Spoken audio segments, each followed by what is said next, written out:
if it weren't for courageous people like Mr. Salas and, pain in the asses like myself who feel this needs to be talked about, public wouldn't know about this.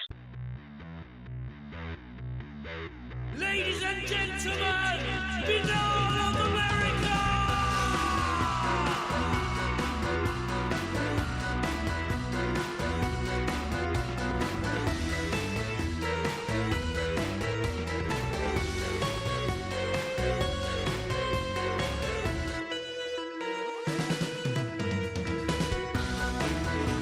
And now, ladies and gentlemen, BOAA of America Audio with your host, Tim Banal.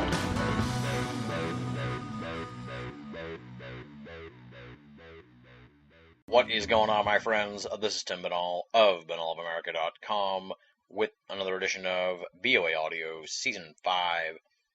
We're coming at you much later than expected here this week, and with a couple of different guests than originally expected. We had Marie Jones and Larry Flaxman on deck to appear here on the show this week, but they had to cancel at the last minute, thus throwing BOA Audio into chaos. But we've managed to right the ship and not only have this week's edition of the program here for you, but have a bunch of really cool episodes either already taped or already lined up to be taped for future editions of the show.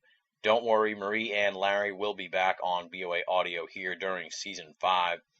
But in their stead, we have a couple of really fascinating guests here for you on the program. You've heard the first guest previously on the show way back in BOA Audio Season 2. I'm talking about Robert Hastings, esteemed UFO researcher. He has focused in on the UFO connection with nuclear weapons bases and has unearthed just an amazing array of witnesses to that strange connection. And alongside Robert Hastings is notable UFO/nuke witness Bob Salas. Obviously, this is Bob Salas's first appearance on BOA Audio, and I'm very excited to get a chance to have him on the program, not only because I have heard tremendous things about Bob Salas from all different corners of the world of ufology, but also because he had a first-hand experience seeing this UFO nuke connection in action back when he was serving in the Air Force in 1967, and subsequently had the guts to take his story public in the early 1990s. In this conversation, we're going to get an update from Robert Hastings on his research into the UFO nuke connection. We'll find out about Bob Salas's UFO encounter in March of 1967 at Malmstrom Air Force Base. The duo will reflect on their appearance on Larry King Live from back in 2008. We'll get into some of the tangential aspects of the UFO nuke connection, such as nuclear submarines and nuclear power plants. We'll find out what the pair thinks is really going on with UFOs hovering over nuclear facilities, and they'll detail their impending press conference at the National Press Club in Washington, D.C., scheduled for September 27th. Altogether, it is a fast-paced conversation that covers a hugely important but all too often overlooked area of the UFO phenomenon, with both the researcher who has studiously investigated the story, Robert Hastings, as well as a primary witness to the phenomenon, that being Bob Salas. For those of you who are unfamiliar with Robert Hastings and Bob Salas, I'm going to give you their bios right now. Luckily, they are fairly short. Robert Hastings is a noted UFO researcher and lecturer who has interviewed nearly 100 U.S. Air Force veterans who were involved in nuclear weapons-related UFO incidents. He has interviewed retired military personnel regarding their knowledge of nuclear weapons-related UFO activity and has taken his findings and presented them to colleges and universities nationwide. He's also the author of the book UFOs and Nukes. His website is www.ufohastings.com. Pretty simple, all one word, ufohastings.com. Next, allow me to provide you with a little background on Bob Salas. Captain Bob Salas graduated from the Air Force Academy and spent 7 years in active duty from 1964 to 1971. He's also held positions at Martin Marietta and Rockwell and spent 21 years at the FAA. In the Air Force, he was an air traffic controller and a missile launch officer, as well as an engineer on the Titan III missiles. Unfortunately, Bob Salas has no website, but he is the co-author of the book Fated Giant with Jim Klotz. be sure to check that out. And once again, check out Robert Hastings' website, www.ufohastings.com, for more information on UFOs and nukes, as well as their impending press conference at the National Press Club in Washington, D.C. And now, without any further ado, let's rock and roll. This interview was recorded on July 1st, 2010. Robert Hastings and Bob Salas talking about the UFO nuke connection on BOA Audio, Season 5. Ladies and gentlemen, welcome to another edition of Banal of America Audio. Very excited about this week's program, bringing back a former guest here. It's been quite a while since I talked to him, and he's been doing quite a bit since the last time I talked to him. And it was just such a hazy period in my life when we did our original interview that I'm really looking forward to having him back on the program. He is Robert Hastings, the author of UFOs and Nukes. The website ufohastings.com is his site. He is a just masterful researcher of the connection between UFOs and nuclear weapons bases, just a myriad of amazing UFO sightings at nuclear bases that probably most of the people in the mainstream don't know about just yet. But he's working on something big to hopefully alert the public about all this. And alongside him here this week, we've got probably one of the most famous UFO witnesses ever, at least in the contemporary age. He is Bob Salas. He is very well known for his March 1967 UFO sighting at the Malmstrom Air Force Base. He's probably told the story about 1 million times, and I'm afraid we're going to have him tell the story again, but I'm sure he won't mind. And he's also the co-author of Fated Giant with Jim Klotz. So they're both here on the program to talk about UFOs and nukes, as well as a big project they're working on right now that'll hopefully come to light towards the end of the summer. So welcome back to the show, Robert Hastings, and welcome to the show, Bob Salas. Thank you much. Thank you, Tim. It's good to have you back, Robert. It's good to meet you, Bob. I've heard just a whole host of tremendous things about you across the board from all different sorts of people, so it's great to get you on the program here. Robert Hastings, we'll start with you. What have you been up to in the last 3 years since we talked? I know when we first had you on the show back in 2007, you were working on the book, and it was nearly done. The book's come out since then. What's been going on for you? The book was published in July of 2008. The same month, Bob Salas and I were on Larry King with two other former Air Force officers, gentlemen like Bob who were involved in nuclear weapons-related incidents. I've simply been plugging along since then.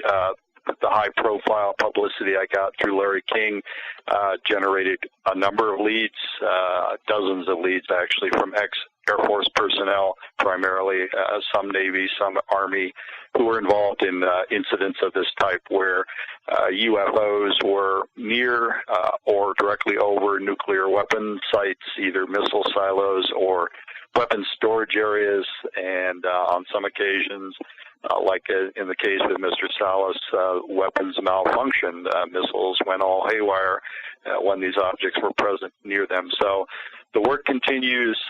Programs like yours obviously allow me to present my data to a large audience, and that in turn generates leads. Once I've been approached by somebody, I vet them and check their military service records and other credible information, and find out whether or not I consider them to be a reliable source. And fortunately, 99% of the people who approach me are indeed credible. They pan out. They're not hoaxers. They're not liars.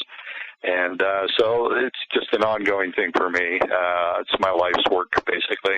Nice. Well, I mean, you've done just a tremendous amount of work. The UFO community's indebted to you for what you've done, because I don't know too many other people that have picked up this difficult subject to investigate. Bob Salas, obviously, as I said, you're very famously well known for this March 1967 UFO incident. So for the folks who are tuning in who haven't heard you anywhere else before, or haven't heard this story before, or maybe you've only heard it, in the distant past, maybe you should sort of refresh us here and share your story of this UFO sighting at Malmstrom Air Force Base, March 1967.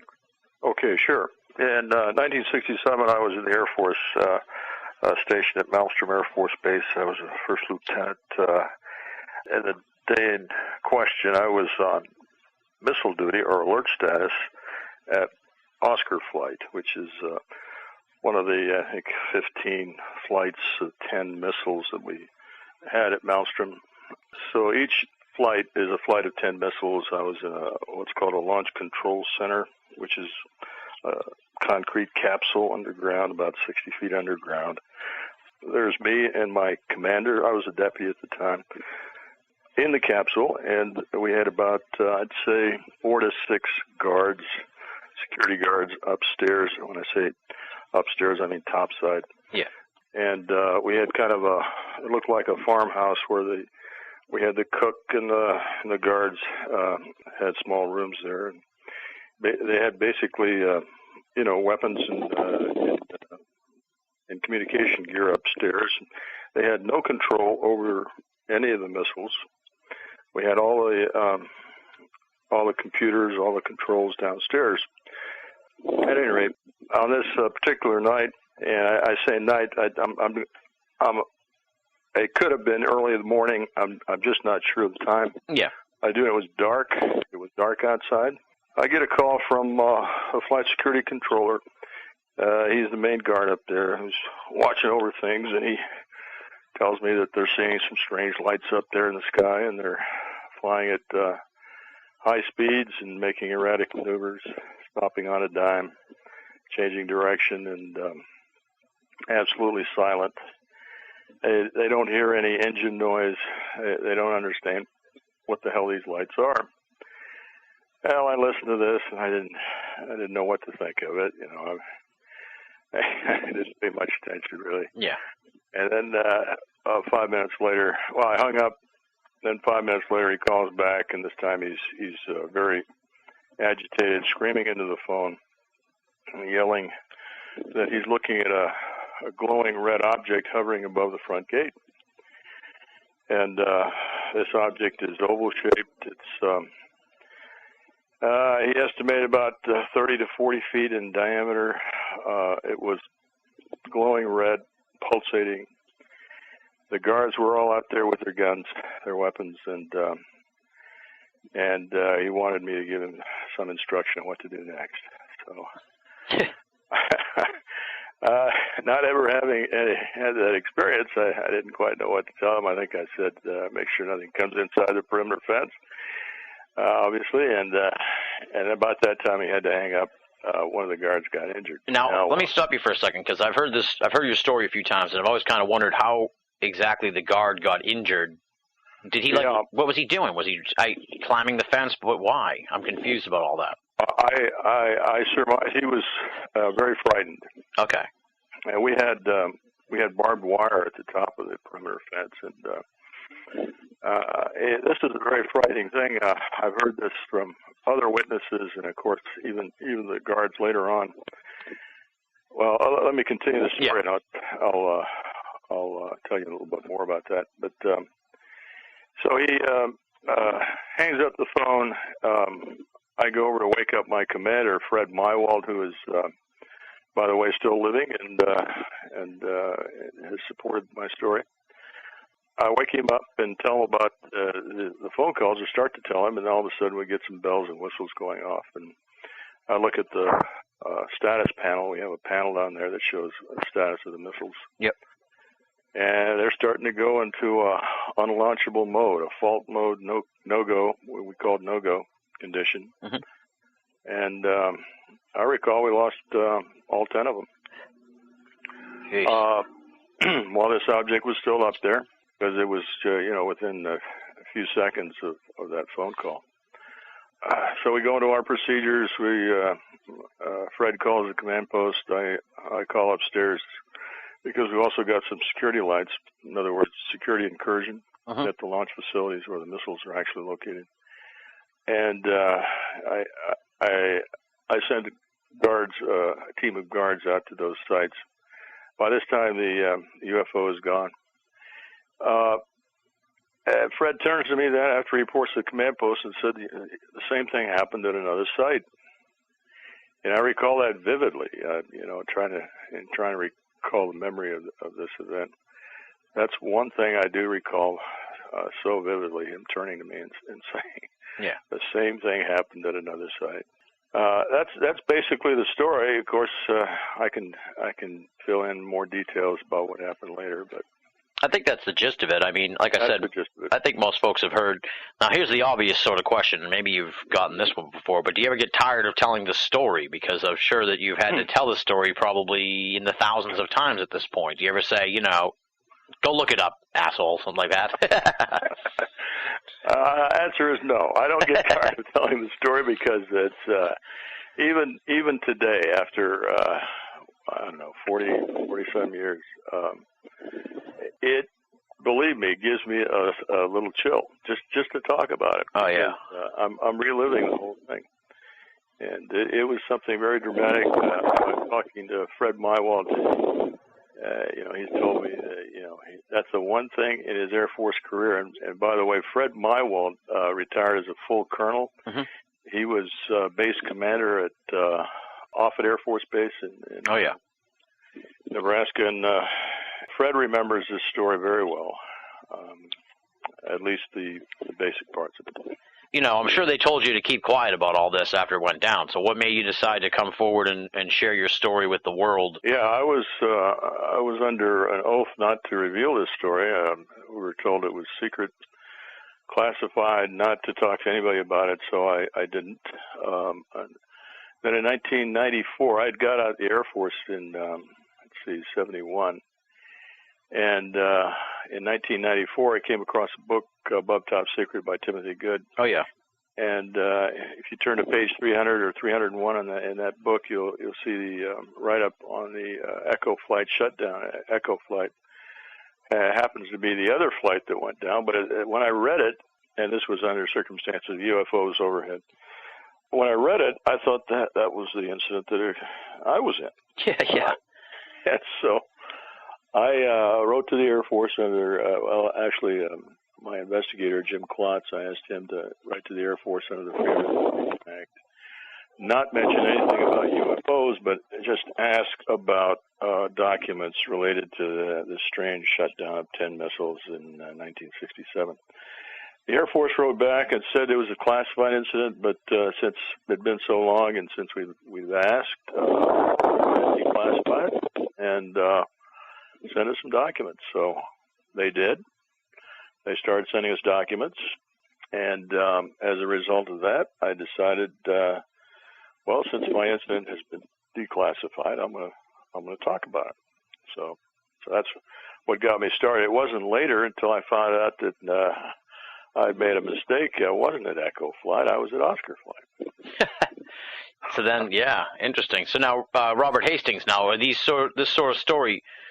How typical is this for the types of cases you've collected? What I'll try to do for your listeners is sort of summarize the whole UFO nuclear weapons connection. Okay. There are documents going back at least to December of 1948 that were declassified through the Freedom of Information Act. Documents from the FBI at the Air Force talking about UFOs, saucer-shaped objects. At the time, the documents referred to these objects as flying saucers or flying discs. But anyway, as early as December of 1948, they made repeated incursions over the Los Alamos nuclear weapons lab in my home state of New Mexico. Only some 3.5 years earlier, Los Alamos invented the first atomic bomb, which was tested in the desert of New Mexico. 2 more were dropped on Japan, which ended World War II. So basically, you have UFO activity at the birthplace of nuclear weapons, at least within 3 years or so of those momentous events.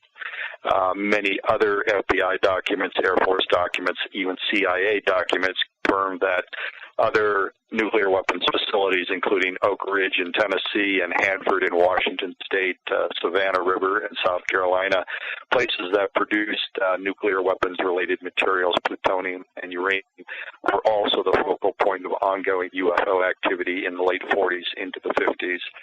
Now, when nuclear missiles began to be deployed in the early 1960s, not surprisingly, UFO activity began to occur at those sites too. I have interviewed launch officers like Bob Salas, who were at a place called Walker Air Force Base near Roswell, New Mexico, who in 1963 and 64 were having similar incidents where silent, bright objects would hover over the missiles, shine spotlights down on them, terrify the guards. The guards would call down to the launch capsule and talk to the officers and describe all of this. I've interviewed something like half a dozen launch officers, missile maintenance personnel, security personnel. They're describing the same thing at Walker Air Force Base, F.E. Warren Air Force Base in Wyoming. There's a document talking about a UFO hovering over a missile site at Altus Air Force Base in Oklahoma, et cetera, et cetera. So my point is this was very pervasive, very widespread, and intermittent. The most famous cases do come from Malmstrom. They've gotten the most publicity, thankfully, thanks in part, I should say, to Mr. Salas Tender and his bravery in coming forward and talking about this in the face of ridicule, in the face of, what initially he thought were potential repercussions from the government. None of my sources, none of the people who talked to me, over 120 at this point, have ever been hassled or told, threatened in any manner. I think because the government realizes that could backfire on them if these people are courageous enough to come forward with their stories. If the Pentagon leans on them, they're probably going to just go to the media and, say, look, this happened, and now I'm being harassed by the government. So my opinion is that that's why none of the people I've talked to and people like Mr. Salas have ever been threatened. But in any case, this has continued. In my book, UFOs and Nukes, I basically have a 60-year history of all of this going on, even into the last 2 or 3 years. There has been UFO activity up at the Bangor nuclear missile submarine base in Washington State. Repeated sightings of UFOs hovering or flying over the weapons storage area up there where the Trident nuclear missile warheads are stored, flying over the Hood Canal where the missiles or where the submarines are moored and so on. And the most recent development actually comes from, I'm not going to mention his name, but he's a former security policeman, Air Force policeman who worked at Area 2, which was Nellis Air Force Base, Nevada's nuclear weapons storage area, who has described for me and Mr. Salas, he's talked to him as well, this individual has talked about repeated UFO activity at the nuclear weapons storage site up there in Nevada within the last 2 years. So This has been going on since the 40s. It's continuing to the present. And not even 2 weeks ago, a Russian newspaper called Life, a huge circulation newspaper, 2 million readers, published a story about an incident in the former Soviet Union where back in 1982, a UFO hovered over an unspecified number of nuclear missiles, and they temporarily activated and were preparing to launch until after 15 seconds the anomaly ceased. That kind of thing is being described both of the former nuclear power adversaries during the Cold War, the U.S. and the USSR. I'm sure it's gone on to the same degree over there as it has here. It's just harder to get the information from Russia. Yeah, absolutely. Now, I had Paul Stonehill on recently, and we were talking about USOs, and I know there's a lot of, nuclear submarines and stuff like that. Have you gotten any sort of information regarding, any sort of, I don't know if they necessarily be underwater, but, USOs or UFOs related to the nuclear submarine aspect of it all? Beginning about 10 years ago, I attempted to focus on former and retired naval personnel who were involved with nuclear weapons in the Navy. And I just found that I had the door slammed in my face. Basically, these people are very tight-lipped. I have used the card, the fact that I'm an Air Force brat. My dad was career Air Force, and when I approach former or retired Air Force personnel, I sort of say that up front to try to establish some sort of camaraderie. Whether that has helped me or not, they have been far more forthcoming than the Navy people. I am aware of these reports of the incidents at Bangor and another Navy nuclear missile base on the East Coast called Kings Bay in Georgia, where there are ongoing UFO reports at those two home ports for these submarine fleets. But I cannot honestly say that I've interviewed anybody who I consider credible who could attest to being involved out at sea in a nuclear missile submarine, carrying submarine who could report a UFO incident to me. Okay, yeah. It seems like the Navy's more tight-lipped about all this stuff than the Air Force. In my experience. Yeah, that's what I've heard, too, so that's not too surprising. Let's dive into this big project you guys are working on, because it seems like, that's on the tip of your tongues right now, and this is a press conference you guys are planning to put together for September 27th, I believe at the National Press Club, but you can correct me if I'm wrong. I guess talk a little bit about what your plans are for this press conference, how it came together, and what your goals are with all this. Well, yeah, Robert and I both decided that it's high time we got a group of credible witnesses together that have had direct involvement with UFOs at nuclear weapons sites, like my own. And as Robert said, there are quite a few credible witnesses. We're going through that process right now. We're asking these fellows, and at this point, I don't think we want to name too many names. Although one name, I think, Robert, maybe you can mention later on. But we think this is important enough to gather these people together and go to Washington D.C., go to the National Press Club, and on September 27th, we've already got a room reserved. And we're going to be there, and for a couple of hours, we're going to invite the press and hand out press kits of the cases of the witnesses, and in addition, we'll have press kits of other cases where the witnesses either declined, but were willing to at least put down their stories in affidavits. We're going to open the book on these things, so we're hoping the press will get deeply involved in looking into these cases, making them as public as possible, and just get the word out. That's our main objective is to inform the public. Yeah. Now, there's been a lot of UFO press conferences at the National Press Club, it seems, in the last 5 years. So, I mean, I applaud your effort, but I'm also skeptical in the sense that I feel like that they've become cynical to it. I guess the press there or something. Do you know what I mean? But I guess, what do you think of that whole thing? Because, I mean, you got to recognize that there's been at least 6 press conferences at the National Press Club since 2004 regarding UFOs. Absolutely. There's no doubt the press is skeptical. The public is skeptical. But, in my opinion, the more credible witnesses, the good cases, by good I mean multiple witnesses, documented cases, cases that can be backed up in some way. The more of those that are out there in the public and that the public hears, eventually, I think, it's just my personal opinion, but eventually I think there'll be such a large number of these cases that the mainstream media won't be able to ignore them. Yeah, sort of like I had Rich Dolan on the show. He sort of drew the analogy to you need a lot of shots on goal if you're going to score in hockey. So you just take as many shots on goal as you can, I guess, right? My take on it is this. Basically, these persons like Bob Salas, all the over 120 people that I've interviewed, were trusted by the U.S. government to either operate or guard weapons of mass destruction. They were vetted. They were not flakes. They did not have psychological problems. These were stable, reliable people who, in the horrible case, if war had come to pass with the Soviet Union, would have been responsible for launching weapons that would have killed millions of people, and the Soviet launch officers would have killed Americans in the millions. So that's the dire situation that existed had, keys actually been turned and missiles launched. And yet, these same people who were entrusted and vetted by the U.S. government, over 100 now, have come forward and said that UFOs not only monitor nuclear weapons, but on occasion tamper with them, either activating them or shutting them down.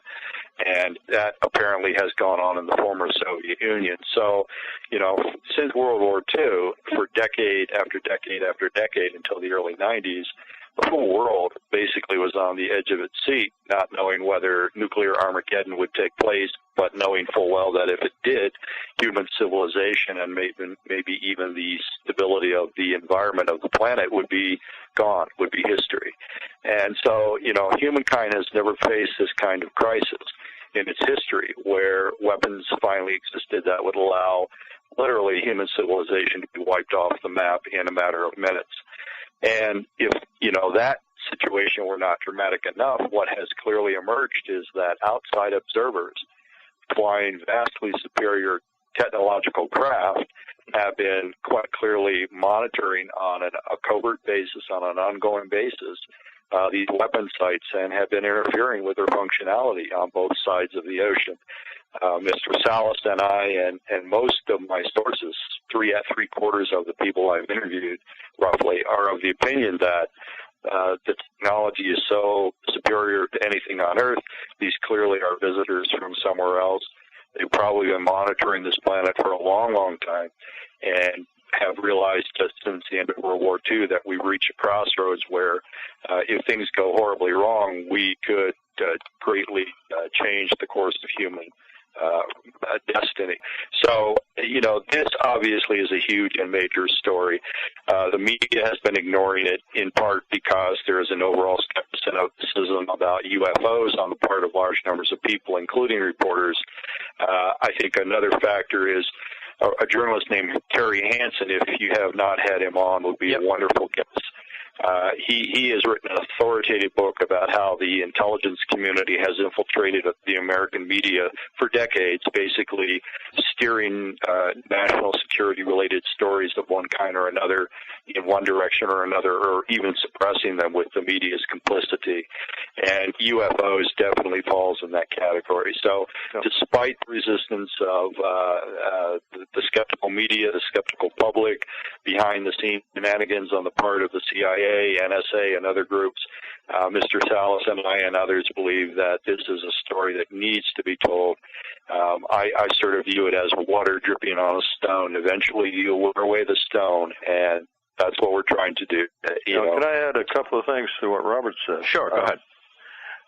Just to tie in, this is not just about UFOs. It's about nuclear weapons and the abolishment of nuclear weapons.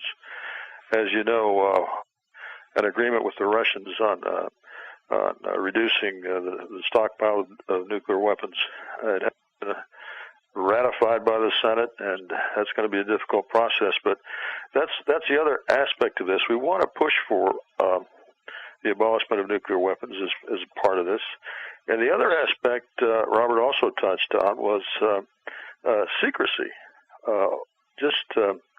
A very deep secrecy involving UFOs in a lot of government agencies, and there's probably some kind of a small civilian group involved too. And this is such a story of tremendous import that all of us, all of humanity, the fact that if these are extraterrestrials, they're visiting the planet, and how do we deal with them? And that's a subject we should all be involved in, something we should all be talking about. Absolutely, yeah, that's for sure. So now, based on what you've said, Robert, it sounds like you dismiss the idea of the theory that some have put forward that maybe these UFO over nuke-based sightings were some kind of training exercise. I've heard that put out by, various schools of thought. I guess you take it that that's probably not the case based on the advanced technology that you've seen or heard of being seen? It's a completely implausible scenario. The people that advance that, some of them have an interesting agenda.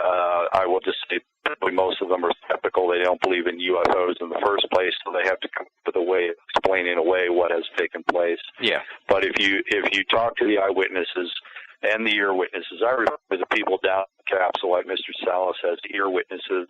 They heard over the radio. They were scared. They're frightened guards. The guards would have been eyewitnesses to all of this. I've got over 120 eyewitnesses and ear witnesses who were directly involved in the action, and they say that there is no way that what these objects did, the way they performed, there's no aircraft on Earth that could achieve those maneuvers. I have interviewed at least, I would say, 7 or 8 air traffic controllers who were at Malmstrom Air Force Base in the 60s and 70s during the period when all of this was going on involving Mr. Salas and the other officers. And in my book, I've got a whole chapter in which the taped, verbatim testimony of the air traffic controllers were talking about tracking UFOs on an ongoing basis, objects that would cover 200 miles in just a couple of seconds, zigzagging the whole way. I mean, again, there is no aircraft on Earth, Russian or American, that can do that. So it's quite clear that we're not dealing with a technology that's based anywhere in Russia or the U.S. or Samoa. I alluded a moment ago to a subcategory of skeptics, quote unquote, who, if you dig into their backgrounds, have a very interesting connection with the government that they seem to be shy about talking about. There was a group for many years called PSYCOP. It's now called CSI, the Committee for Skeptical Inquiry. The most famous UFO debunker affiliated with them was Philip Glass, who's deceased now, Jim Oberg, people like that. In any case, they published this. That organization publishes this magazine, Skeptical Inquirer, and I discovered several years ago that the editor of this magazine, Kendrick Frazier, who is listed merely as a science writer in the magazine, had a very interesting day job for 20-something years while he was debunking UFOs. He was also a public relations specialist for Sandia National Laboratories, one of this nation's largest leading nuclear weapons laboratories. And I was the person who really talked about that publicly to the point where a lot of people became aware of it finally. So they present themselves as scientifically oriented skeptics, but if you look into their backgrounds, they have some very interesting connections with both the military and the intelligence community. Jim Oberg, again, a skeptic, quote unquote, who thinks UFOs are nonsense, did classified work involving nuclear weapons at Kirtland Air Force Base in the early 70s. One of the jobs he had was security officer within his group at the Phillips lab that was engaged in nuclear weapons research. And so, in other words, one of his jobs in the Air Force was protecting nuclear weapons secrets. And coincidentally or not, he has been one of the chief critics of people coming forward that I've talked to who are talking about UFOs at nuclear weapon sites. He's been one of the people to poo-poo it in the most strident fashion. So I simply say, dig below the surface. The leading skeptics who are saying this is all nonsense and that my sources don't know what they're talking about, look at who they work for or have affiliations with and draw your conclusions. Yeah, well, I just want to get that out there because I figured you'd have a response to that skeptical take on it. I obviously, if it was some kind of testing procedure, then, why wouldn't you just stick the nukes on the things that were flying over the nuclear base? It sounds like they're more powerful than jets anyway, so it doesn't seem to make any sense to me.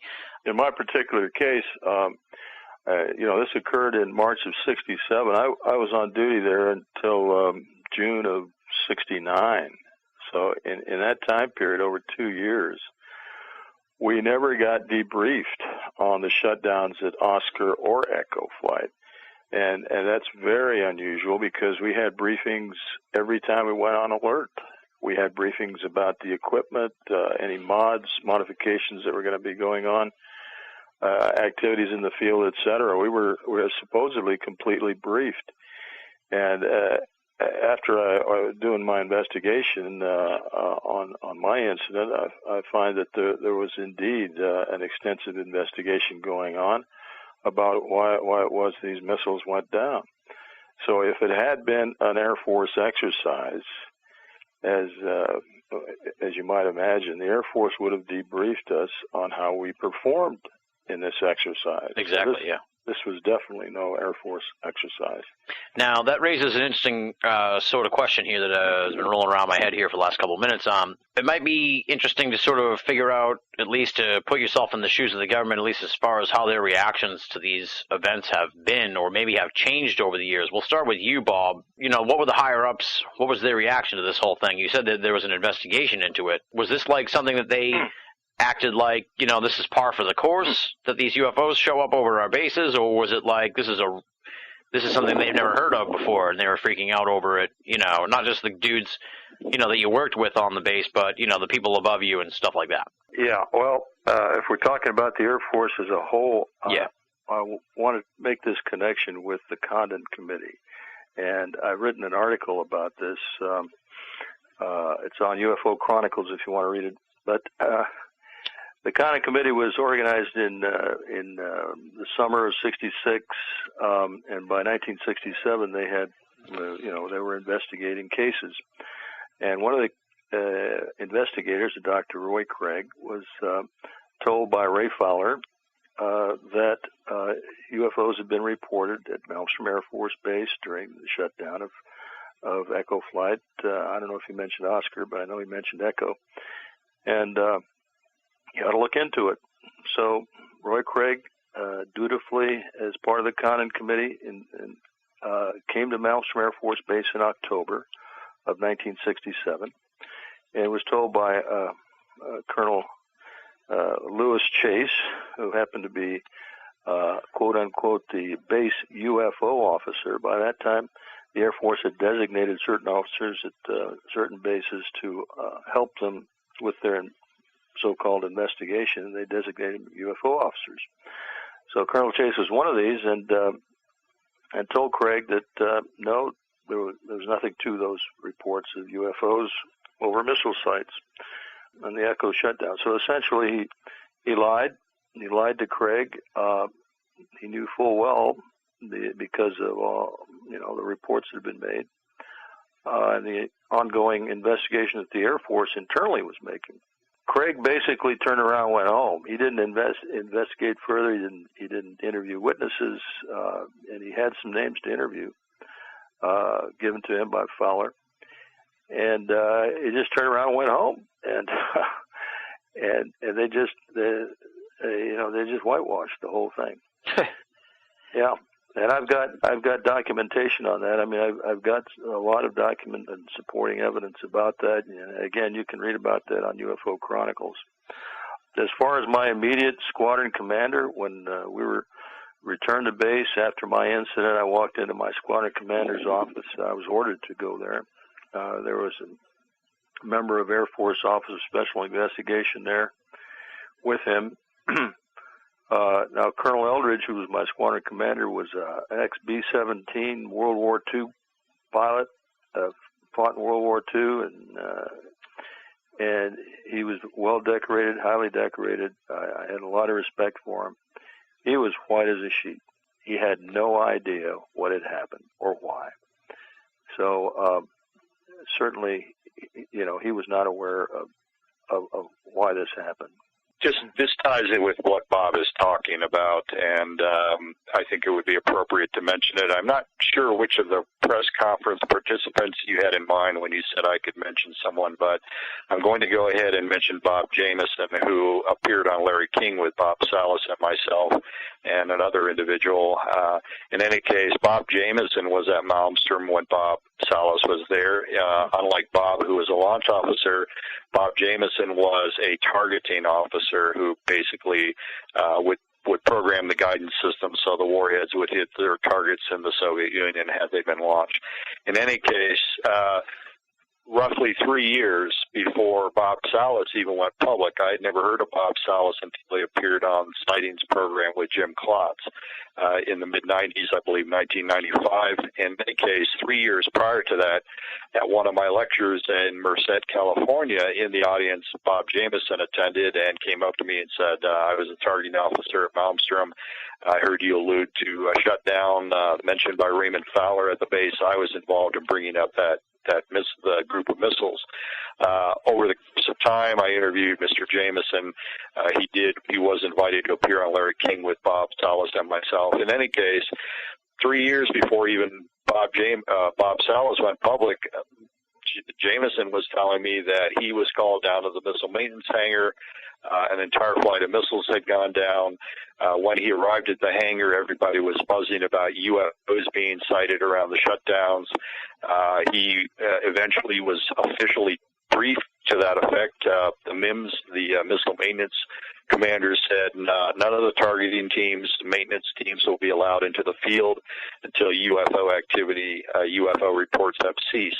In the meantime, Jameson went to a temporary command post that had been set up in this hangar and overheard a radio exchange over couple of hours between Air Force personnel on site at a place, a canyon near the base, Belt Canyon, a little town of Belt, where a UFO had landed on the same night when further east, over 100 miles further east, all of Bob's missiles were shut down.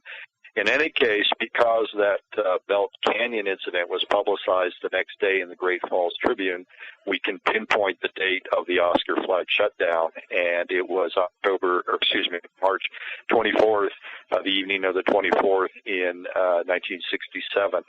And I believe, if I'm not mistaken, Bob, that in some of the documentation that you got from Roy Craig's papers and files, that date was provided to him, March 24th, as a shutdown incident date. So Bob Jameson told me, explicitly that they were told by their briefers, their commanders, that UFOs had been involved in the shutdowns. They were told that if they were on the way out to the missiles to repair them, if they saw a UFO on the road, they were to report it immediately. If when they were at the site and were bringing the missiles back up, they were to, all of them with the exception of the guard, get down in underground through what's called the personnel access hatch into the missile silo and leave the guard outside, who would report by radio what the UFO was doing.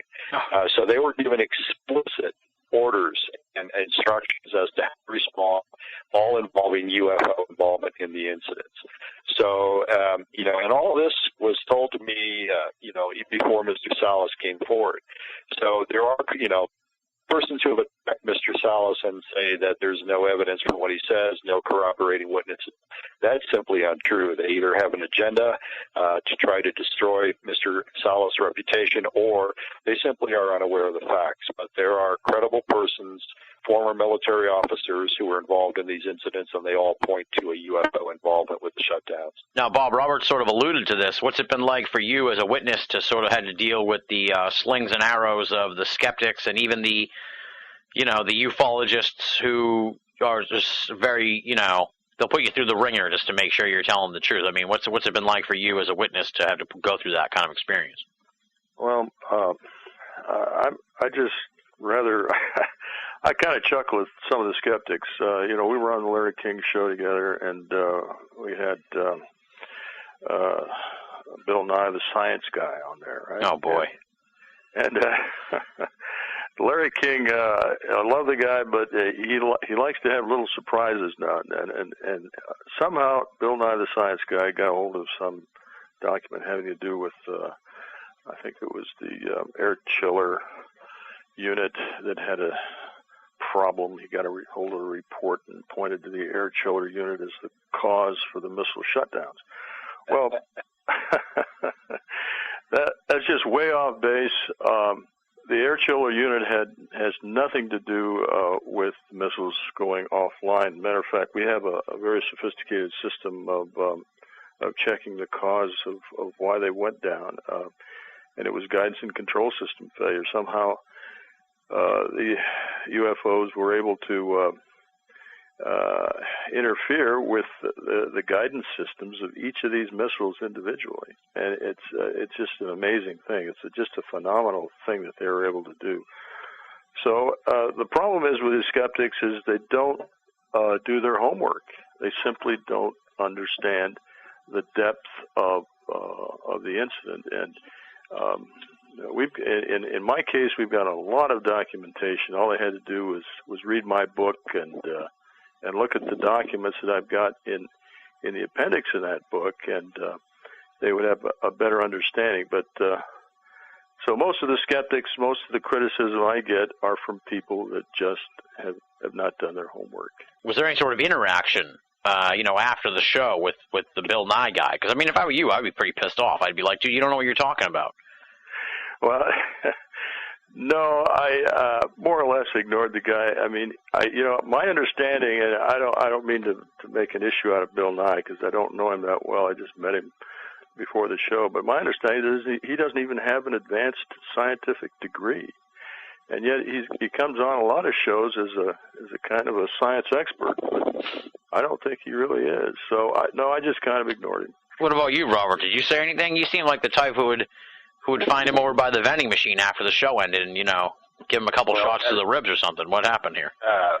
Bob Salas, Bob Jameson, Bob Jacobs, the third Air Force officer, and myself, all of us Bobs or Roberts, were on the first 30 minutes. Right. They brought Bill Nye on the last 10 minutes of the first half-hour segment, at which point we were all removed, with the exception of Bill Nye. I had to immediately catch a flight, so I was whisked back to LAX to catch a flight. I didn't get to talk to anyone. But I know that I don't think Bob was on the second 30 minutes, if I'm not mistaken. I think there was Stan Friedman and some other people on with Bill Nye. So we were, I didn't have a chance to interact. There was really no point. I've spoken at over 500 colleges and universities since 1981. Invariably, I will get self-appointed UFO experts who, with all due respect to their expertise in their own fields, astronomy, physics, psychology, know absolutely nothing about my field and try to come across as experts. And I've just learned, other than asking them, in front of the audience, whether they've ever studied the documents or interviewed any witnesses and demonstrate to everyone present how ignorant they are. That's really all you can do, because their mind's made up. There's no point arguing with them. There's a fair amount of arrogance in academia. This does not really apply to Bill Nye because of his lack of advanced degrees, but in any case, there are people who spent their entire lives in academia who, their whole well-being, their whole sense of self-worth is predicated on being the intellectual in the room who has the answers for everything. And when they come across someone like me, who graduated from college, almost got a master's degree, but certainly doesn't have a doctorate, that they view me as a germ, something that is just to be, kind of scraped off their shoes. So that's the reality of the situation. All right. Well, I just, I figured I'd ask. You never know. Sometimes you catch a little nugget or something when you're off the air with some of these guys, I'm Bob Slidell. This is my associate, Bob Porter. Hi, Bob.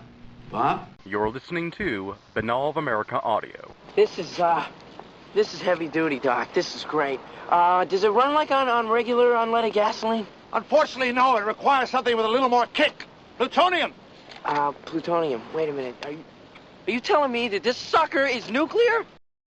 I was taking a look at some of your previous interviews that you've done in other places, Robert Hastings, and I saw that you had an interview with Atomic Energy Commission Supervisor Chet Lytle in 1998, and he had some interesting revelations in that, and I don't believe we talked about that on our previous interview, so why don't you talk a little bit about this interview you had with Chet Lytle? I've got a whole chapter in my book on this, but to summarize, Chet Lytle worked for the Atomic Energy Commission for many years. His first involvement with nuclear weapons was during World War II. He was an engineer involved with the Manhattan Project, which created the first atomic bombs. His company created the explosive lenses, as they were called, which would focus the nuclear part of the detonation into. Basically, there were two halves of a uranium or plutonium core that had to be fused together to create a critical mass for a nuclear chain reaction. To do that, what Chet created were little lenses of high explosive that would detonate electronically all at once to create this fusion. So he also, after the war, worked for the CIA, for the Department of Defense, Department of Energy on many contracts involving technical-related issues. In any case, in 1990, I was introduced to him by Kevin Randall, the Roswell researcher, and Don Schmidt, who was his partner at the time. Mm-hmm. And during the course of this dinner, Chet just kind of nonchalantly whispered in my ear, I know about some nuclear weapons-related UFO cases. So I pestered him to allow me to interview him. He held me at arm's length for 9 years. He basically felt he had said too much or didn't want to say it any more than that. But eventually he consented to being interviewed. I did go to his offices in Albuquerque and clipped a microphone on his tie and talked to him for 2 hours. And most of what he told me was incidents involving UFO sightings at atomic or thermonuclear weapons sites, including at the Nevada test site. But in the course of this conversation, he suddenly let it drop that he had been personal friends with William Blanchard, who was the colonel and the base commander of the Roswell Army Airfield when this object crashed in July of 1947. And according to Lytle, he was pretty good friends with then later on General Blanchard. And apparently in February of 53, they were in Alaska together doing nuclear weapons-related work. And in the course of one conversation, Blanchard just told Chet Lytle that indeed this was a crashed alien spaceship, that 4 bodies had been recovered. And, I was startled by all of this, but he went on to say on tape that this indeed took place. He further said that in the course of his job with the Atomic Energy Commission at Wright-Patterson Air Force Base, actually it was Wright-Patterson at that point in the early 50s, the wife of his military aide actually worked as the secretary for the general who was involved with keeping the craft and the bodies under wraps. And after he went on tape with all of this, I tried to press him for some names of the people, and that's where he drew the line. About a year later, maybe close to 2 years later, I tried to ask him follow-up questions. He basically said, I can't tape this conversation. I reminded him that he allowed me to do the previous one, and he said to me, after you and I met Mr. Hastings, I was paid a visit. I was warned not to discuss any thing involving Roswell or UFOs in general with either you or Mr. Schmidt. Mr. Lytle would not tell me who visited him, what affiliation, whether this was military, CIA, he wouldn't tell me. Wow. And basically said, I've still got contracts with the government. I don't want to screw it up for myself or my son who now runs the company. And that was the end of it. Yeah. So I set up interviews with him over the phone. I'm assuming that someone got wind, probably by monitoring my phone, that I was going to be speaking with him, and just more or less leaned on him not to repeat the error that he made. Well, I guess it's just lucky that you got your stuff while you did then, I guess, Yep. Yeah, it's on tape. Yeah, so, we pulled a fast one on them there, I guess, right? It's cash, just cash you can't, whatever you can get, Exactly. Well, how'd the whole Larry King interview even come about in the first place? Because it seems like the media is pretty not interested in even getting into the nuclear thing, probably because they know that it would freak people out pretty badly. So I'm surprised that you even got a shot at Larry King. So how'd that even come about? In January of 2008, there were a number of sightings in Stevensville, Texas. I was giving a lecture there about a month later, and Larry King's staff got wind of the lecture, contacted me. I could not give an interview that night because of the program I was doing, but I had them call Bob Salas. Bob went on by himself in late January of 2008, and then I had ongoing contacts with Larry King's producer and told her about what I was up to, and she had me and Bob. Well, she basically gave me a blank check to bring on anyone I wanted to, so I picked Bob Salas, Bob Jameson, and Dr. Bob Jacobs, all ex-Air Force personnel officers, to come on with me and talk about nuclear weapons cases. So that was the chain of the events. You'll probably get into this in a minute, Bob. I'm going to ask you, what was it like for you going on the Larry King show? Robert just said you went on solo once. What's Larry like, and what, did you get any sort of indication how he felt? Because I've always sort of thought that, especially lately in the last couple of years, that, he's kind of on our side in a little bit. I think he really wants to sort of push the UFO story and try and get into this. But, I mean, you had interaction with him, so what was that like? Right. Yeah, I talked to Larry off camera for quite a while, and Larry is very interested in this subject. My sense is that he's pretty much a believer that there's something going on here. Of course, but he's a showman, and so one of my objections about the way they produced his show is that they've got these cartoonish type things showing UFOs in kind of a laughable way.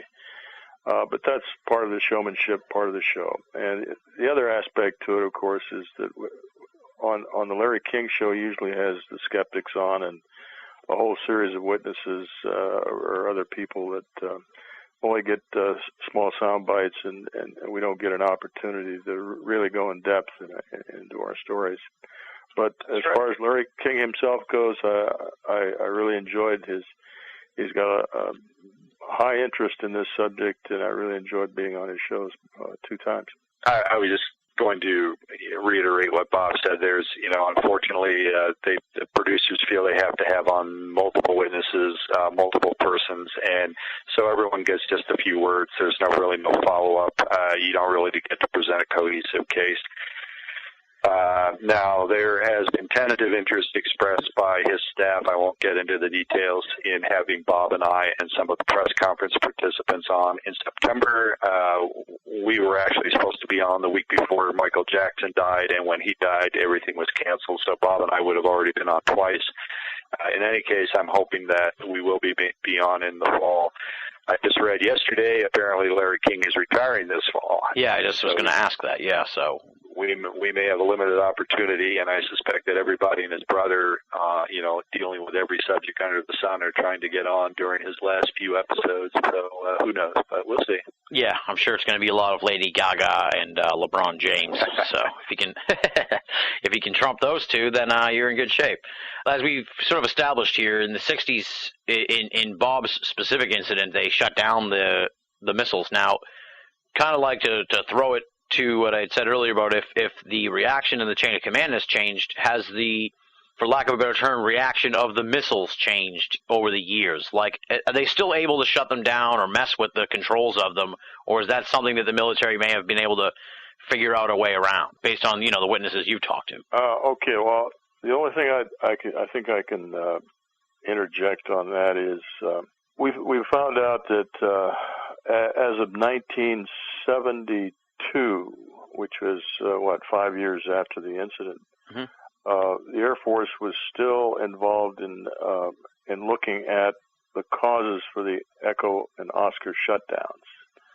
And I get this from a good source. He was at a particular base where this investigation was still ongoing, and the Air Force was still trying to figure out how to modify the weapon systems, the missiles, so that this wouldn't occur again. Now, whether or not they've succeeded, your guess is as good as mine. I got out of the Air Force in 1971, and so I've had no official contact with the Air Force. What about you, Robert? Based on the people you've talked to, does it sound like the tinkering with the weapons is still going on, or is that something that maybe, like I said, maybe the military's figured out a way to shield the weapons from any interference like that? I have heard from a former launch officer who was at F.E. Warren in 1993-94 about repeated UFO incursions and rumors, but nothing more, rumors of missiles being impacted in terms of their functionality. But he was not directly involved, and so I could not say, with any degree of confidence that was taking place, but the rumors certainly were ongoing. I happened to be at Malmstrom last November, 2009, for the first time since '67, when my dad was stationed there. I hadn't been on the base in all those years. In any case, in the company of a retired missile maintenance guy, whose name I won't mention, I had a conversation with an active duty security policeman who said that there was a UFO sighting that he personally witnessed at Oscar Flight, where Bob was 40 years earlier, in sometime in 2007. However, because he is active duty, or was as of last November, I told him I didn't really want to pursue this and potentially jeopardize his career, and hopefully he will contact me. We have contact information for each other. Hopefully he'll be in touch after he leaves the Air Force. So there's this frustrating built-in delay where people feel they have to wait decades, and I can't blame them to come forward and talk about all this. So what you tend to hear about more recent incidents are simply the basic report, sighting of a UFO by, civilians and or military people at a given site. But as far as locating people who could tell you much about what happened, it's probably years on average before they'll, I'll just locate them by happenstance or, sheer dumb luck. Yeah. And my opinion is that I doubt seriously that the Air Force has solved this problem completely. And the reason I say that is because of a story I heard from another witness who doesn't want to become known, but he's very credible. He's another targeting officer, and he was working on the missile, I think one of Echo Flight's missiles, trying to bring it back up to alert status. He was down in the missile tube, had a guard upstairs. The guard shakes the ladder going down to the missile bay, where the maintenance bay where he's working, and he's scared to death. He asks this fellow to come up, and he comes up the ladder and sees this bright orange globe-type object hovering above the site. The guard's scared to death. The guy that's working, this witness, looks at it and says, "Wow," and then goes back down the ladder.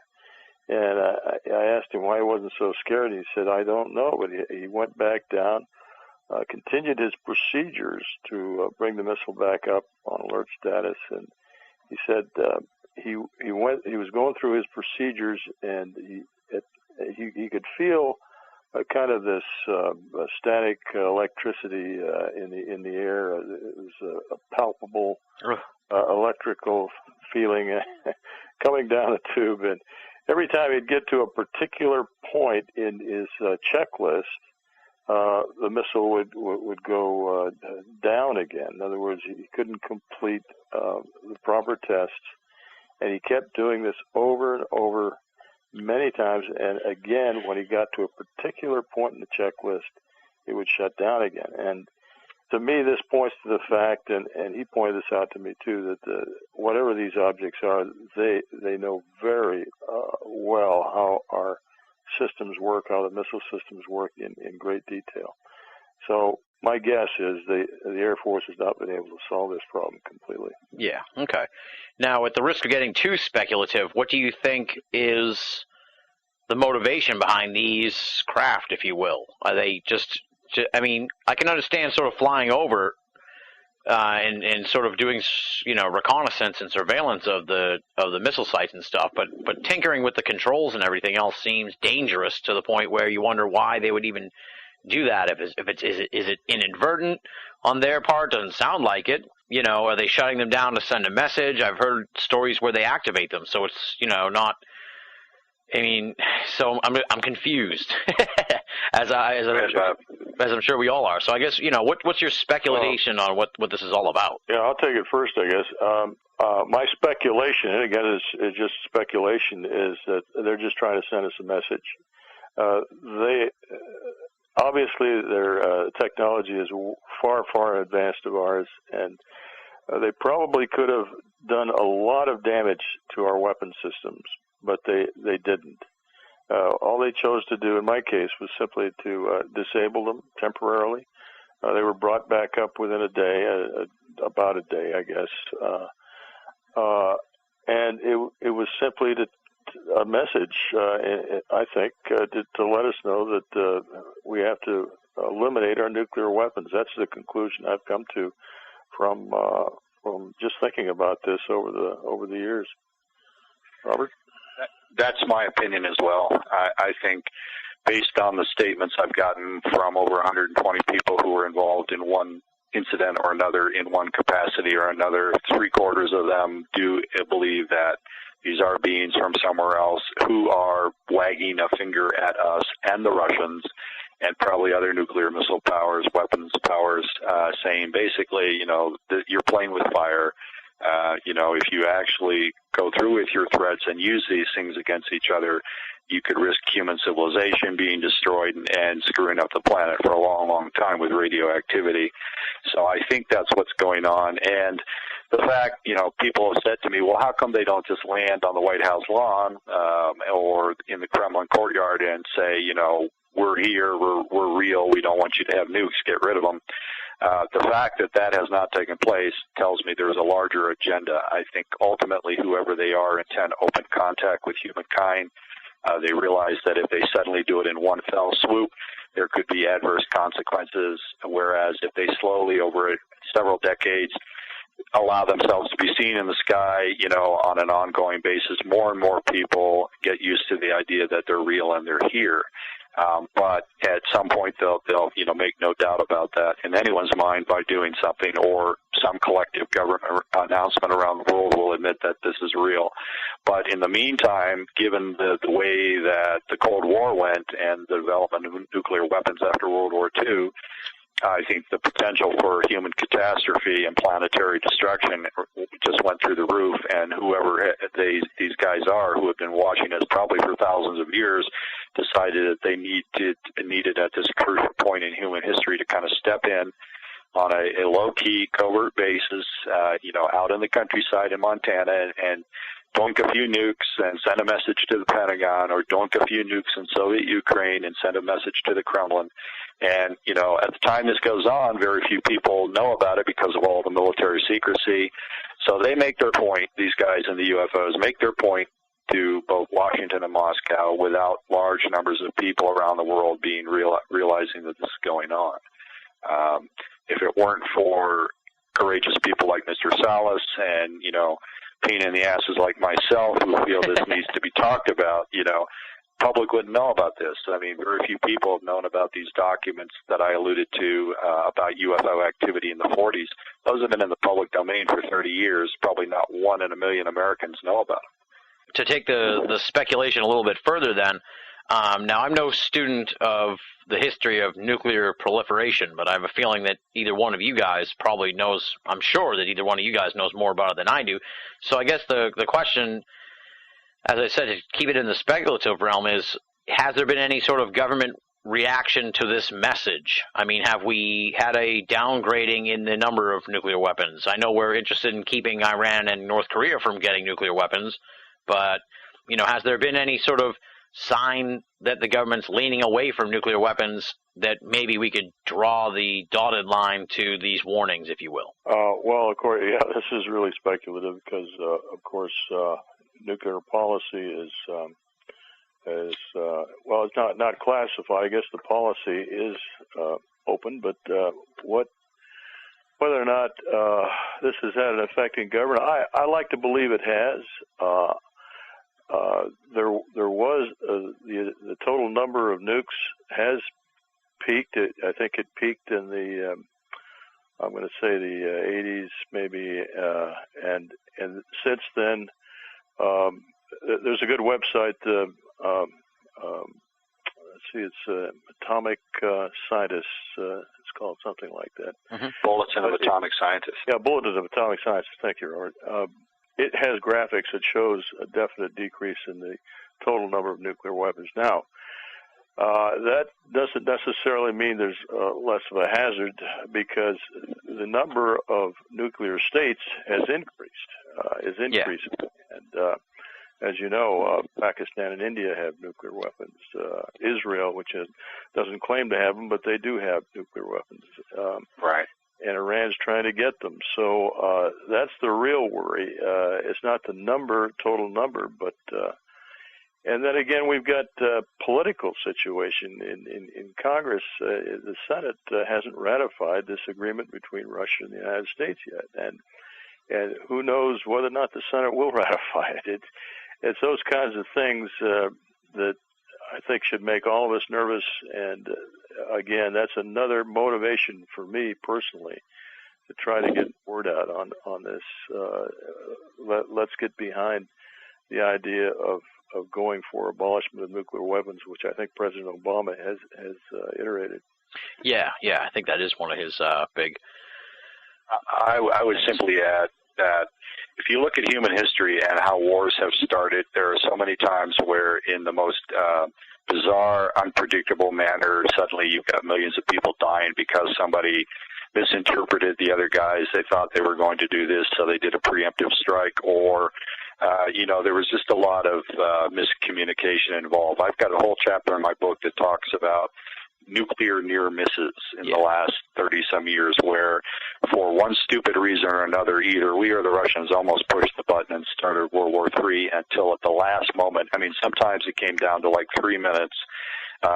Someone realized a training tape exercise was put into the computer at NORAD, and these weren't really nuclear missiles coming over the pole. I mean, that's straight out of the movie War Games, but that actually happened at NORAD. I forget the date, 84. In any case, that has happened at least 20 times between us and the Soviets. So the point is, as long as nuclear weapons exist, there's always a potential for something going catastrophically wrong. I would also add that, it's not said publicly, but any power like Russia or America who has large numbers, they want to keep them because their strategists think it enhances their ability to throw their weight around the world to control situations. But at the same time, they hypocritically say that other states shouldn't have at least, one or two pitiful nuclear weapons.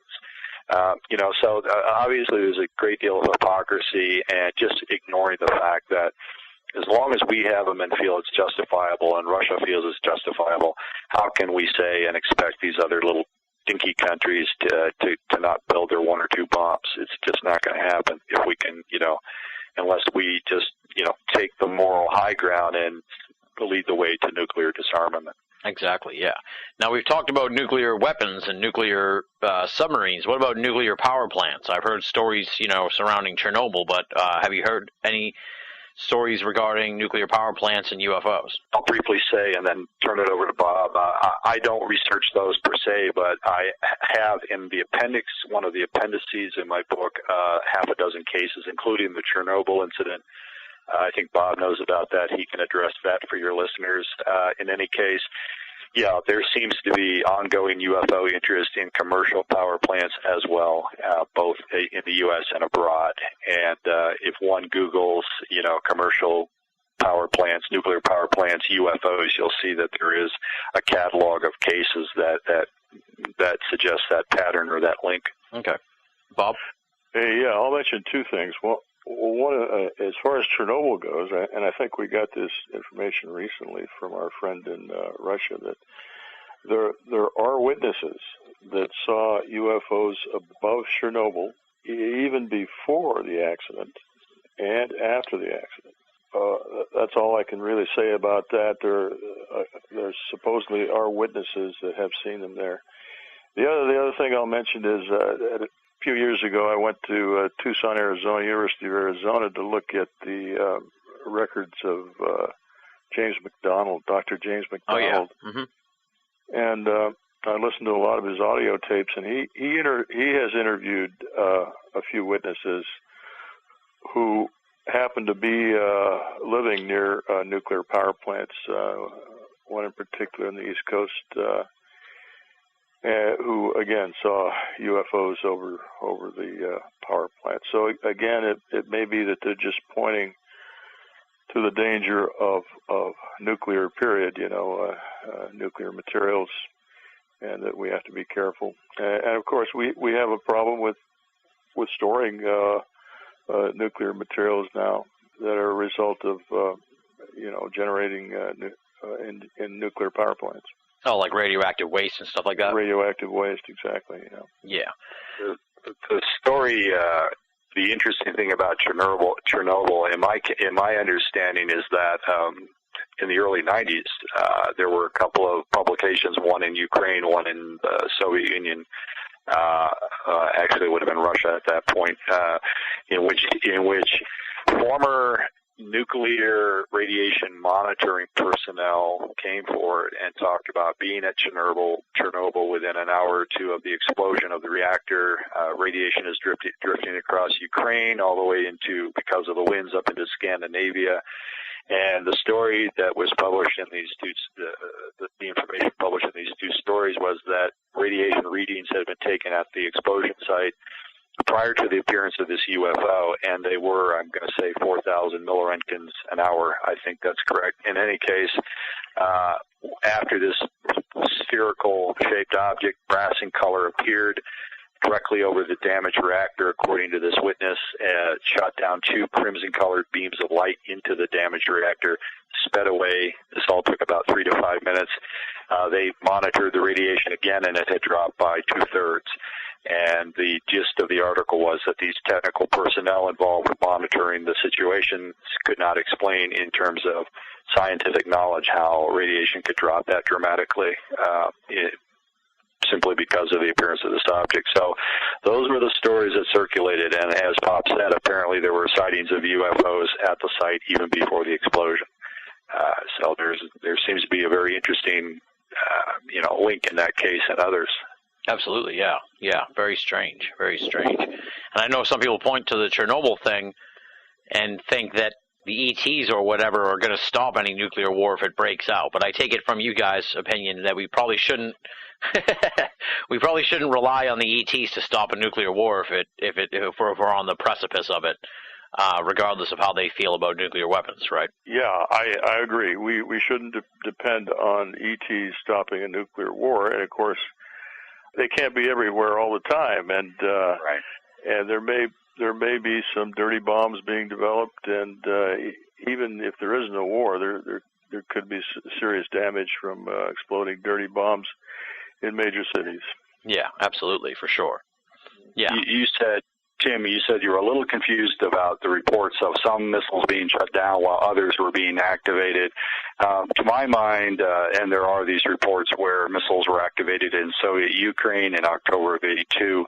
I've interviewed a man named David Schur, who, like Bob Salas, was a missile launch officer at Minot Air Force Base, not Malmstrom, in the mid-'60s, who said that his missiles were temporarily activated while a UFO was, according to his guards, topside, moving from missile to missile. I'm of the opinion that, there was no attempt to launch those missiles. At the very least, they were simply trying to scare the hell out of the people down in the capsule, and, the reports would make their way up the chain of command. So there would be a very serious situation reported high level Pentagon, that, hey, not only did they shut them down in this case, but these things were preparing to launch for a few seconds.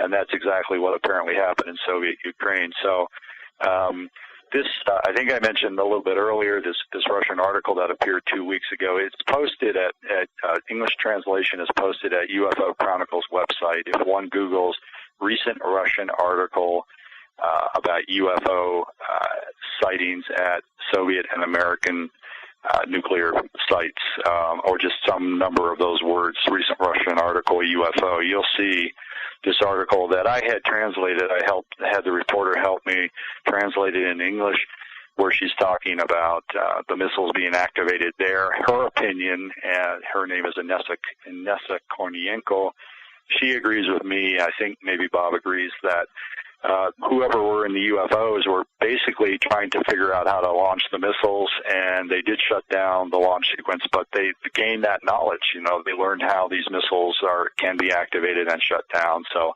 there was no effort really to launch them, just to learn more about them and probably at the same time scare the hell out of the people involved. Right, exactly, yeah, because if they wanted to launch them, they would have launched them already by now, so, right. They can keep shutting them down. Well, like you said, they could really seriously damage them, probably to the point where they'd be unusable. So who knows really exactly what their deal is. But that's really kind of what we're all in this for, right? To try and figure out what their deal is. I just want to ask you, Robert Hastings, now you've been doing this UFO nuke research for a while. What's been the reaction of the UFO community to your stuff? Because it's pretty groundbreaking material as far as, you've done a lot of legwork and dug up a lot of witnesses on your own here and sort of, pioneering a whole new realm of UFO studies. So I'm just sort of interested on a sociological level what the reaction of the people in the UFO community has been to your stuff. The overwhelming response that I've gotten is positive, and my target audiences really are people outside of ufology.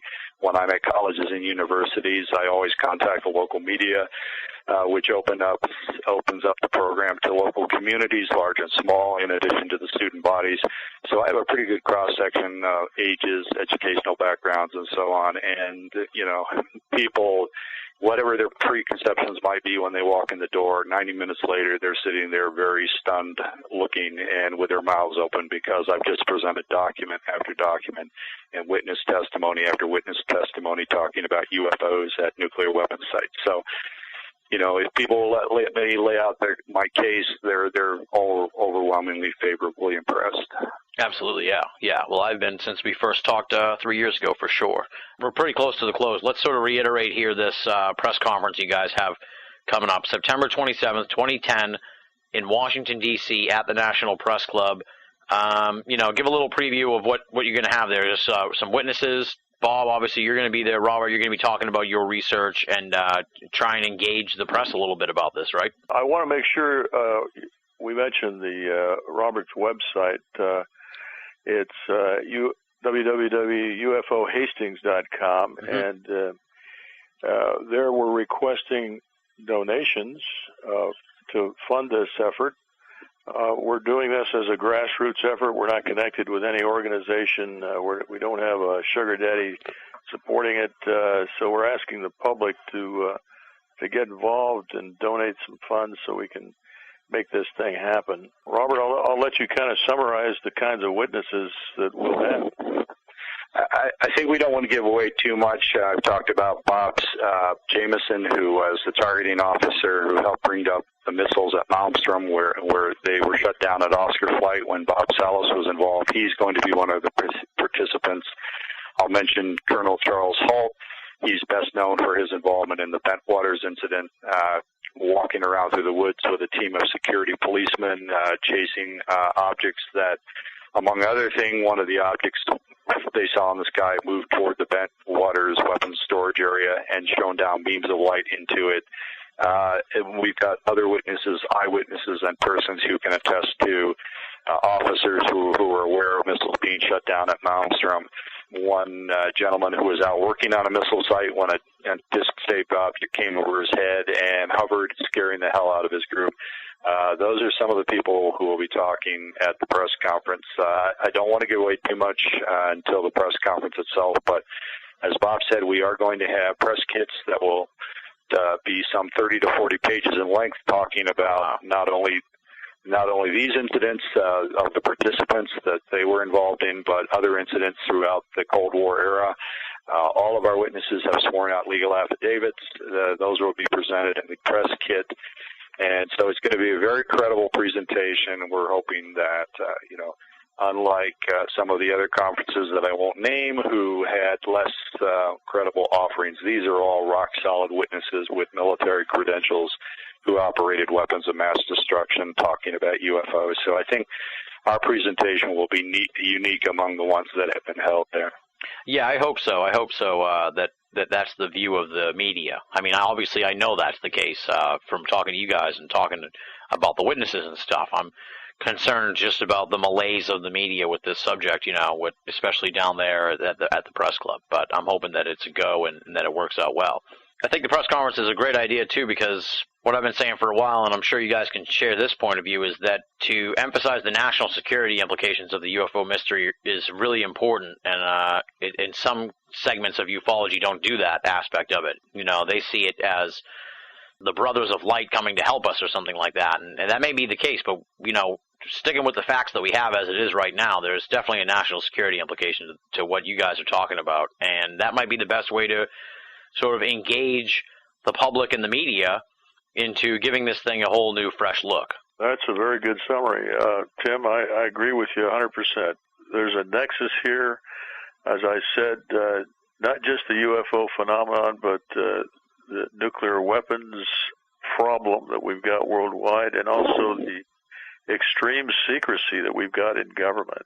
We've got a president that said we're going to have more open government. Well, we want to see him take some action in that regard on this issue. So hopefully this is going to be enough to interest the mainstream media. That's what we're trying to get.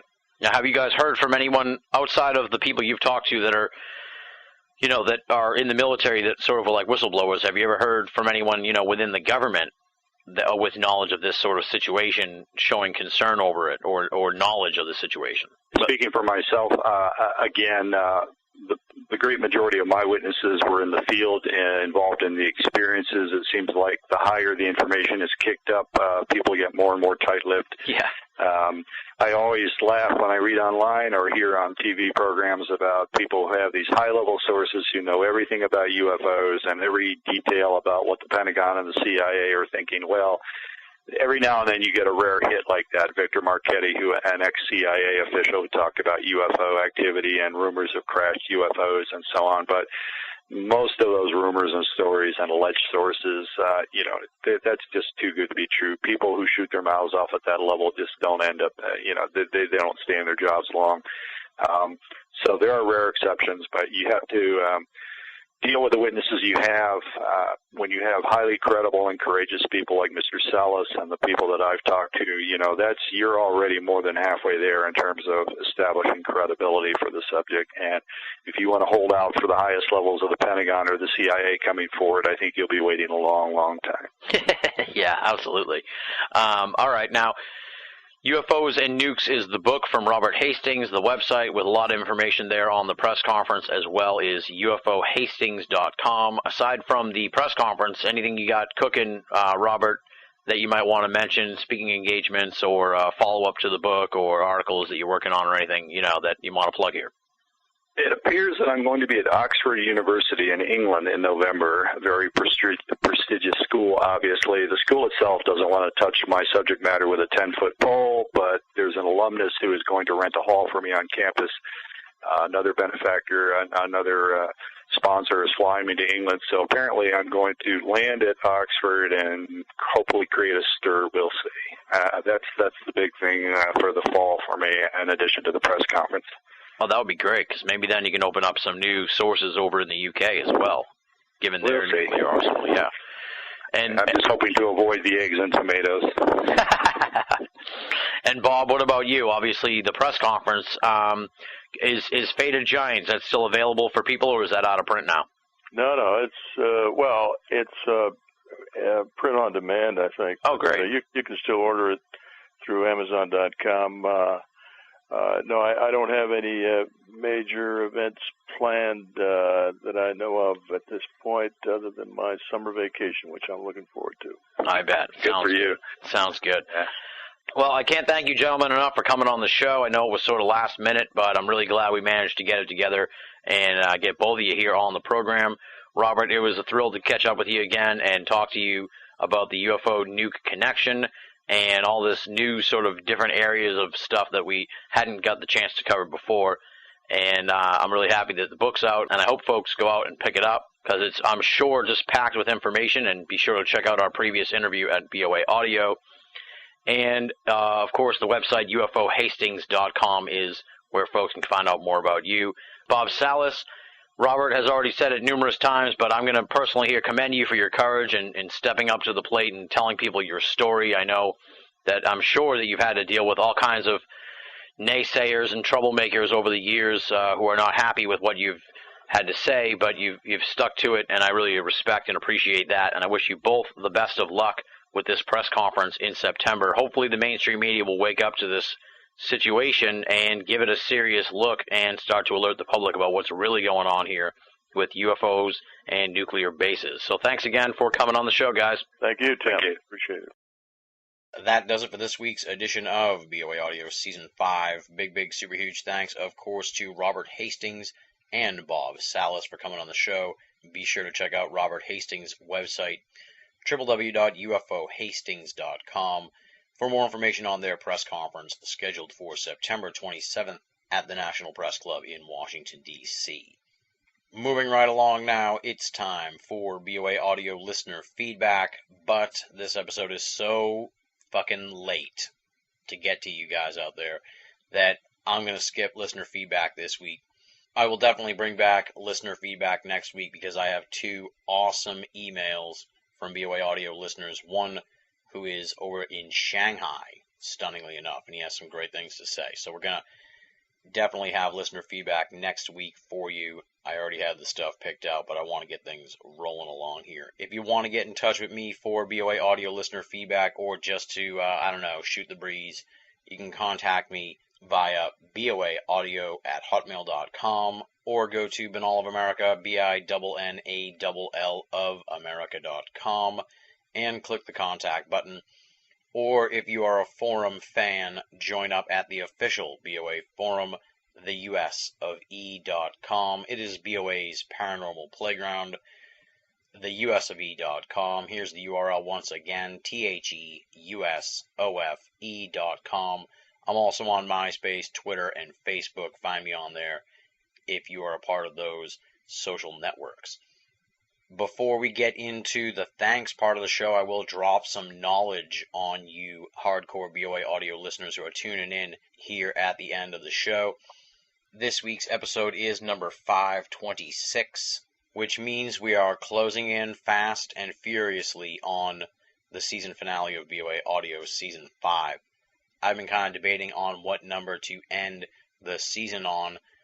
Some years it's 31, other times it's 33. I think last year was 34, but I'm aiming this year for 33, which means we've got 7 more programs left here in Season 5.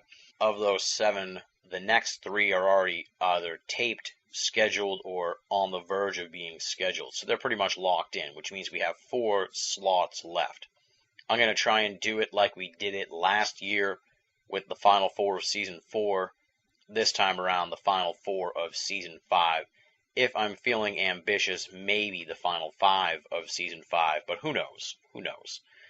Of course, the final run of guests will be the cream of the crop, the A-lists in the world of esoterica, leading up to hopefully what will be a grand slam of a season finale here on BOA Audio Season 5. So that's a little peek behind the curtain on what's going on here with the program, keeping you informed on what to expect as the summer of 2010 unfolds, and we head to the season finale of BOA Audio Season 5. Now let's do the thanks portion of the show. Allow me to tip my cap to the outstanding BOA staff: Leslie, Chiron, Regan Lee, Joe V, Tina Senna, Rochelle Hawks, Richard Thomas, A.M. Murphy, Marla Pena, our contributing cartoonist Andy Carolyn, and our webmaster Jeremy Boston. We've gotten just a ton of really constructive feedback from the folks who have been checking out BOA 2.0, so if you haven't gone to the website, I presume you have by now. I don't know how you would not have noticed BOA 2.0, but it's there, and we want your feedback on it.